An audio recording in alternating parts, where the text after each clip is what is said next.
Здравейте, здравейте! Днешното видео ще си говорим за това как да отдадем имота си успешно под наем, какви са стъпките и вече малко по-подробна информация на базата на нашия опит през годините, която бих искала да споделя с вас, как да си намерите перфектния наемател стъпка по стъпка.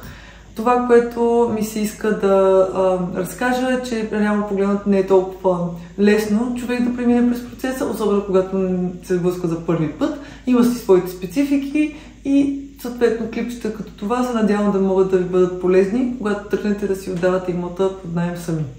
Ако, разбира се, не искате да сте сами, знаете, че ние сме на среща във всеки един случай за пълно управление на имота. Ако искате само да си спестите търсенето и след това вече сами да си се справите с наемателя, може да се обърнете, разбира се, и към фирми за недвижими имоти. Има ги навсякъде, във всеки град в България.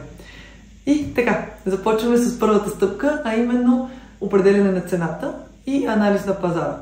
Двете върват ръка за ръка, защото за да определим цената, трябва да видим какво има друго на пазара като конкуренция. Когато определяме цената, тя включва както нашите характеристики, т.е. характеристиките на нашия имот, така и тези на конкуренцията към настоящия момент. Много важно уточнение към настоящия момент, защото има голямо значение дали в момента сме в определен сезон, когато има по-голям избор на наемателя, или примерно както е зимния сезон, изборът е доста по-малък, съответно конкуренцията е доста по-малка. Когато се опитваме да определим конкуренцията, трябва да гледаме обективно и по същия обективен начин да гледаме и нашия имот. Когато видим една обява на луксозен имот под наем и така нататък, нали, с красиви мебели, ново обзавеждане и всички допълнителни екстри, трябва да го поставим в нашата везна, че това е имот с много вложени средства, респективно ще изисква и висок наем. Ако нашият имот се приближава до луксозното обзавеждане, то респективно ние също бихме могли да гоним подобен тип наем като цена, като ориентир. Ако нашият имот обаче е с по-старо обзавеждане, било то морално устаряло или пък по-захабено от предишен наемател, то следва да бъдем обективни и да сме наясно, че няма как да вземем максималната цена на потенциален имот в съответния район. Тоест, трябва да можем да сме обективни както когато оценяваме конкуренцията, така и когато оценяваме нашите собствени характеристики на имота. Това, което е важно също да се спомени, е като локация на самия имот. Това е нещо, което в обявите трудно се разбира и хора, които нямат толкова опит, обикновено се подвеждат, като четат, че е близко до метро, близко до център и близко до някаква популярна дестинация или сграда. Близко е много широко понятие и много хора спекулират с това, като го наричат разстоянията на близко и далечно. Затова е хубаво в нашата обява да си споделим точно колко е близко определеното местоположение на нашия имот. Всичко това са тактики, които се използват, къде е несъзнателно, къде е напълно осъзнато и избрано да бъдат, за да може да се за да може всеки един имот сам по себе си да изпъкне сред останалите. Съответно, когато ние определяме нашата цена на нашия имот, е хубаво да вникнем в всяка една обява, която четем и да я оценим по максимално обективен начин. Не е толкова просто преглед и те звучат подобно. Разбира се, ако имате двустаен имот в центъра, те ще звучат подобно почти всички обяви за двустайни имоти. Но когато вникнете малко повече и се задълбаете в детайлите и почнете да оценявате всяка една обява самостоятелно, ще видите, че има големи разлики и затова и цените са много различни. Един имот може да струва между 800 и 1200 съвсем спокойно един и същи имот на едно и също място. Всичко зависи от това какъв е самия той вътре като обзавеждане и каква е съответно конкуренцията. Ако сме през летния сезон, когато се сменят наемателите, когато идват новите студенти, говоря за големите градове в България, тогава напливът е много по-голям, респективно и конкуренцията е много по-голяма, но цените на наемите като цяло скачат. Тоест, когато имаме предпоставка да си отдадем имота под наем, примерно август-септември, то можем да изходим от това, че тогава цените са по-високи и да се опитаме да вземем по-висока цена и за наша. Ако обаче се е случило така, че имота ни се освободил през декември или януари, когато абсолютно никой не иска да си сменя жилището, освен ако не му е крайно належащо, то тогава не можем да искаме максимума от пазара, тъй като просто няма да има кой да ни го даде. Просто много по-малък е обема на наемателите и тъй като е по-малък, е хубаво да вземем това предвид, когато правим нашата оценка на наймната цена.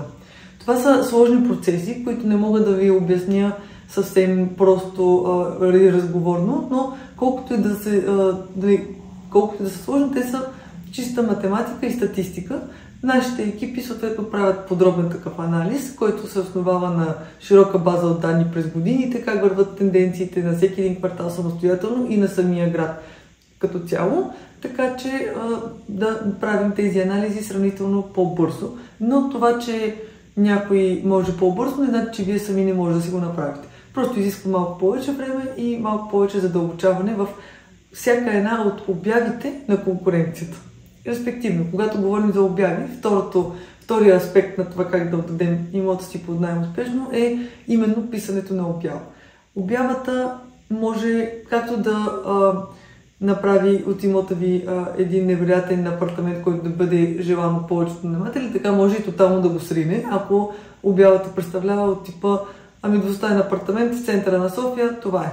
Обадете се повече за повече информация. Това е нещо, което ще отблъсне хората и няма абсолютно никакъв смисъл да се пренебрегва тази част от рекламата на самия имот толкова лесно с лека ръка. Когато говорим за обява и текст в самата обява, е важно да се споменат основни характеристики на имота. Винаги се започва с нещо положително от имота, т.е. първо определяме колко стаи е имота, т.е. дали имаме една, две, три спални, дали тези спални са светли, дали са светли помещения или не. Ако не са, не го пишем, разбира се, но ако са, задължително споменаваме, че има естествена светлина в самото жилище, защото ако трябва да сме честни, има всякакви вече импровизации на новото строителство, така че това е важна характеристика, която трябва да бъде спомената, ако я има, разбира се, в положителен аспект. Ако имаме ново обзавеждане или най-вече нови елоуреди в самия имот, това също е хубаво да бъде изрично споменато, защото наемателите не биха търсили нещо, което да им създаде проблем след 1-2 месеца. Тоест, когато видят, че пише мебели в гаранция, уреди в гаранция, тук що закупени или примерно целият имот е тук що обзаведен и се търсят първи наематели. Това са винаги начини, по които да покажете, че бъдещия наемател ще си живее спокойно там и няма да се сблъсква поне в началото с непредвидени ситуации от технически характер. Така че ако някои от тези неща са валидни за вашия имот, не се колебайте да ги напишете, дори обявата да ви става по-дълга, не се притеснявайте, че става тромава или става трудна за четене. Напротив, този, който истински търси и търси сериозно, то той има време да прочете вашата дълга обява и ще му е в плюс да узнае максимално много неща предварително, още преди да е звъннал по телефона. Така че това е за обявата максимално подробно, максимално в детайли, но в никакъв случай не преувеличавайте до степен на откровена лъжа. Пак казвам, има начини да се направи едно нещо, да се каже по по-заобиколен начин, да се кажат само плюсовете, естествено на самия оглед минусите сами ще се видят, но не дейте да преувеличавате с вече нереална изкривена информация. Най-често се спекулира с разстоянието от дадена локация, от даден площад, от метростанция, от някоя супермаркет или ключова сграда в района, като се напише близо или далече или такива по-неясни дефиниции за разстояние. Препоръчвам ви да си пишете конкретните разстояния. Примерно, ако е от входа на метрото са 5 минути, то напишете ги, че са 5. Ако са от 15 минути от входа на метрото, не пишете, че са на 5 минути, защото просто когато човек отиде на оглед в последствие и се сблъска още в началото с някаква нереалност и някаква лъжа откровена в обявата ви, то той вече е с едно на ум, че тук може да очаква изненади. Да очаква изненади от самия имот или от собственика в последствие, така че това със сигурност няма да ви е във ваш плюс в дългосрочен план. Не дейте да лъжете, по-скоро се опитайте да изтъкнете другите позитиви. Ако разстоянието до метрото не е позитива, може да кажете, че се намира в примерно район Надежда, най-близка метростанция Бели Дунав. Най-близка е достатъчно ясно да подсказва, че все пак имате достъп до метро, но то не е на входа на блока. Това с обявата е много важен процес и обява не се пише за 5-10 минути. В нашия наръчник сме описали стъпките за това как да опишем имота си, именно с какви са, първо записвате какви са ви позитивите на имота, положителните характеристики, записвате какви са отрицателните.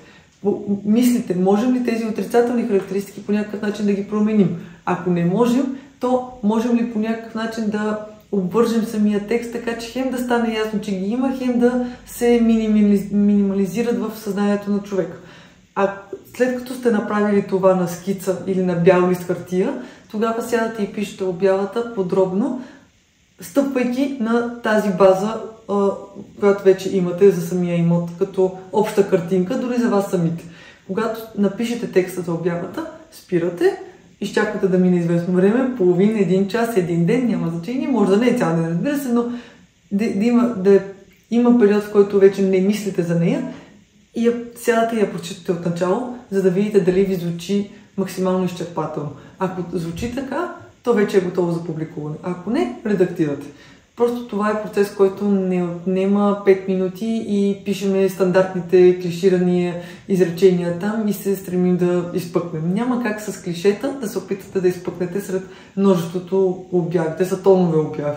Така че колкото по-малко клишета и колкото повече ваш автентичен стил и на писане, и на изказ, и на истинска информация в обявата има, толкова по-голяма шанса съответно наемателят да се върне на вас и да стигнете до успешен облик след това. Пристъпваме към заснемането на имота. Така, каквато и обява да напишем, колкото и да сме добри писатели и с дар слово, една обява без качествени снимки е нищо. Откровено казано, в този динамичен свят, в който всяка социална мрежа се чуди как повече да вкара снимки и видеа, то снимките и в самите обяви играят много ключова роля, така че инвестирайте в хубаво заснемане на имота. Хубаво казвам, защото то не е задължително да бъде на всяка цена професионално. Ако имате някакъв набор от умения и достатъчно добра техника, можете и сами да си ги заснемете. Но не подценявайте ролята на професионалните снимки, защото фотографа не само разполага с хубав фотоапарат. Той разполага с уменията да знае от кой ъгъл да заснеме имота, така че отново неговите положителни черти да са на преден план, да са изкарани, да видими и ясни за самия наемател. Така че това, което мога да препоръчам е инвестирайте веднъж в хубави професионални снимки и стига да не сте изкарали лош късмет с някой наемател, който тотално да срине имота, може да си ги ползвате и последствие същите снимки. Дори да има известна промяна и примерно дивана да е с друг цвят, то това няма да е в тотален разрез с това, което човека е видял на снимки и после в имота. Просто инвестирайте в хубави снимки, за да може да правите добро впечатление и отново да се откроите сред конкуренцията, защото обяви тонове. Ние заснемаме вече на едно по-високо ниво самите имоти. Колкото повече инвестирате, толкова повече ще се възвръща с знак плюс при вас. Респективно, когато си търсите наематели. Ние правим 3D виртуални разходки, които са много подобни на виртуалната разходка на Google Maps. Аз така я описвам най-лесно, защото хората не че се объркват какво значи виртуална разходка, но както се разхождате в Google Maps по улиците, така можете да се разходите и в самите имоти на нашата фирма. Citywall Property Management инвестира много в техника и в професионално заснемане, защото виждаме, че това наистина дава резултат и улеснява до голяма степен наемателите. Тоест те се разхождат още в къщи, могат да се разходят в имота, да добият представа за него на 99% и когато отидат на реален оглед, в повечето случаи просто стигаме до подписване на договор, защото просто това, което са видели през разходката, отговаря на истината и няма някакви изненади. Всяко нещо е премислено, обмислено, дискутирано вкъщи и когато ни звъннат за оглед, ние вече знаем, че човека е прегледал обстойно самия имот и знае, че най-вероятно отговаря на критериите му. По този начин от една страна минимализираме излишните огледи, от друга страна наистина предоставяме възможност на хората не да изчакат, не да минат 1, 2, 3 дни, докато стигнем до оглед най-накрая, а да им даваме тази възможност сега, на момента, да видят, да разгледат имота в детайли, което съответно скъсява много и периода, в който намираме наематели. Но, пак казвам, не е задължително да имате последна дума на техниката, за да си намерите вашия наемател. Просто споделям, че когато човек инвестира и в техника, и време, и ресурс в това да направи нещата както трябва, то в последствие му се отблагодарява и наистина си спестява бъдещи проблеми във времето. Първата точка е вече самата реклама. Направили сме обявата, обмислена, добре стратегически написана, направили сме снимките, независимо ние или професионалисти. И сега идва момента къде да я публикуваме. Има два варианта. Разбира се, това видео е насочено към хора, които предпочитат сами да се справят с процеса. Тези, които предпочитат или се колебаят дали да отдават имота си под наем самостоятелно или с фирма за управление на имоти, ви препоръчвам да спрете тук и директно да се свържете с нас, защото ако си публикувате обявата веднъж в Imot.bg, то вие до голяма степен ще отнесете негативната страна на нещата, а именно непрекъснато обаждане от различни брокери, които направо ще взриват телефона ви, именно защото те от своя страна се опитват да проверят всяка обява, доколко отговаря на истината и на написаното. Ако в последствие прецените, че искате да ползвате услугите на фирма за управление на имоти, разбира се, това не ви пречи, че сте пуснали обява в Imot.bg, но просто вече сте се натоварили излишно от процеса. Ако сте от хората, които искат сами да преминат през целия път, то разбира се, задължително е да си пуснете обявата в Imot.bg, защото това е най-големия портал. Това не е платена реклама, това просто е базата, на която стъпват всички имоти в България и е почти невъзможно да си дадеш имота на пазарна цена, ако не е бил в Imot.bg. Пак казвам пазарна цена, защото да го кажем на съседката, която ще даде на племеничката, обикновено го давате на много по-нисък наем, така че не ви препоръчвам да следвате тази логика през познати. Пуснете го там, където работят колеги, там, където работят фирмите на недвижими имоти и там съответно и търсят самите наематели. Друг портал, който последните години се засили много осезаемо, е социалните мрежи и в частност Facebook, защото Facebook предполага така отново групиране и създаване на общности между хората, съответно и на общности на самите квартали и на самите градове, така че може да използвате тези вече създадени общности да си рекламирате вашия имот там. Дава много добър резултат също, тъй като там пък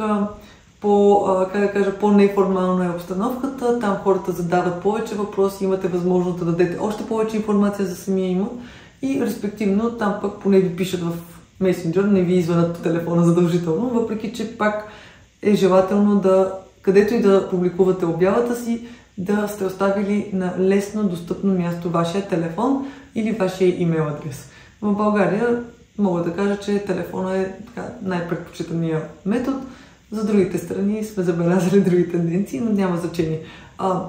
Въпросът е, когато публикувате обява, без значение къде, да сте се уверили, че вашия телефон стои на достатъчно достъпно място за хората. Ако имате възможност и, ако имате перспектива да си отдавате имота по-дълго време под наем, т.е. не е нещо, което е за около година-две, то ви съветвам да преминете към фирма за управление на имоти, тъй като просто те, освен че ще намерят наемателя, освен че ще звъни техния телефон, на не вашия, ще направят много по-добър и качествен подбор на самия наемател, тъй като опитът тук си казва думата отново. Когато, примерно, на нас са ни минали даже не стотици, меко казано, може и вече да са хиляди наематели пред нас. Тези непрекъснати интервюта, които правим, съответно ни квалифицират да усетим некоректния човек още на самото интервю и да сведем до минимум вероятността да попадне някой некоректен наемател във вашия дом. Разбира се, гаранция никога няма, но когато опита се намеси с множеството разговори до сега, които са проведени, то свеждаме до минимум вероятността да попаднем на някой некоректен човек. Когато съответно пуснете рекламата и се почнат огледите и изобщо посещенията в имота ви, тогава е и процеса по намиране на така наречения перфектен наемател, който не съществува. От сега ви го казвам. Няма такова чудо като перфектен наемател. Има хора, които се доближават до това и фактори, по които можем да ги отсеем тези хора.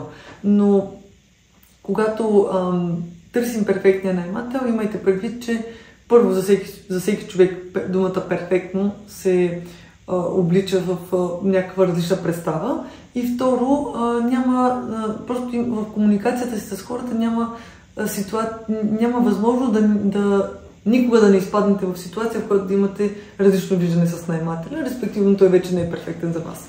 Това, което е важно, е да подберете хората, които отговарят на вашите критерии.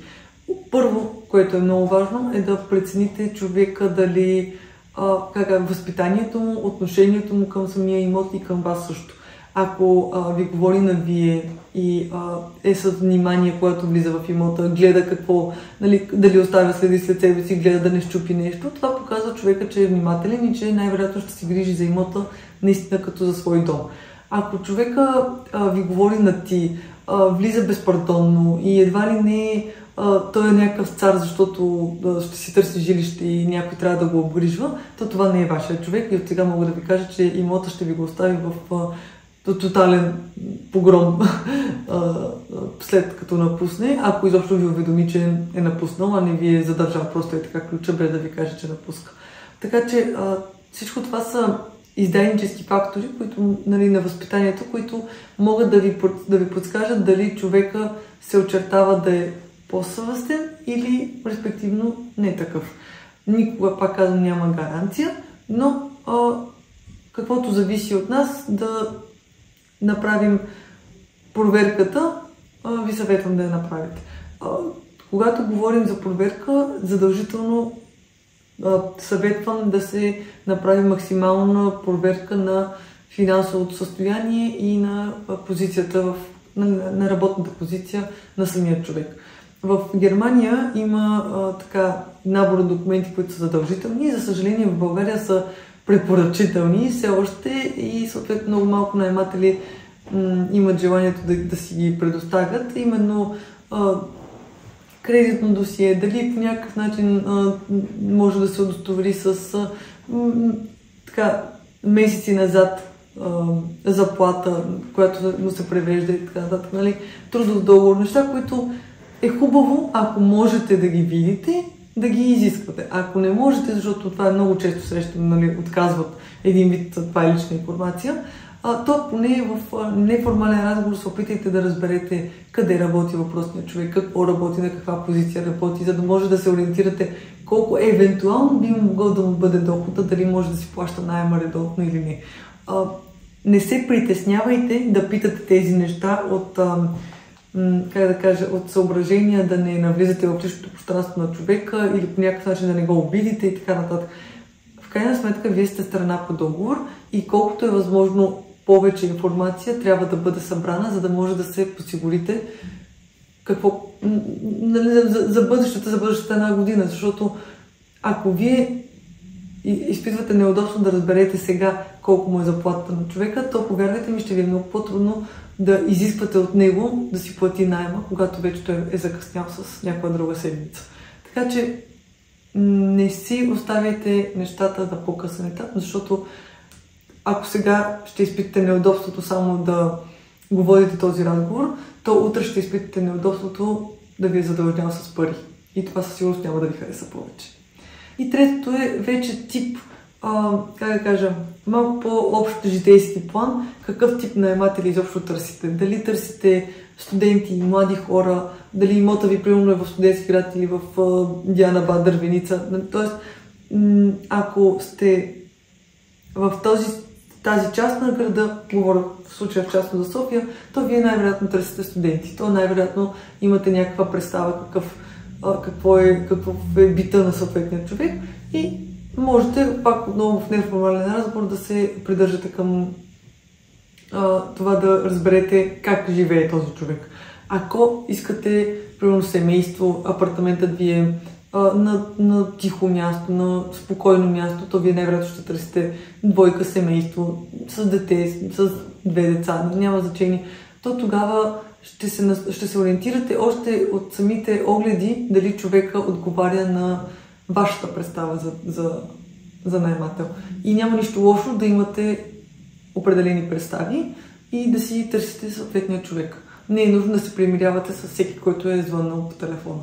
Това, което ви съветвам единствено да не стеснявате излишно много кръга, т.е. ако имотът ви е подходящ както за сам човек, така и за двойка, не слагайте излишни ограничения, защото по този начин стеснявате чисто и просто огледите, бройката на потенциални наематели и съответно бройката огледи, респективно периода, през който ще търсите наемател, се увеличава изключително много и това води до финансови загуби, откровени финансови загуби. Това е, което мога да кажа като препоръка за процеса по намиране на наемател. Оттам нататъка ангажимента с този наемател определено не отпада, а напротив той си става регулярен.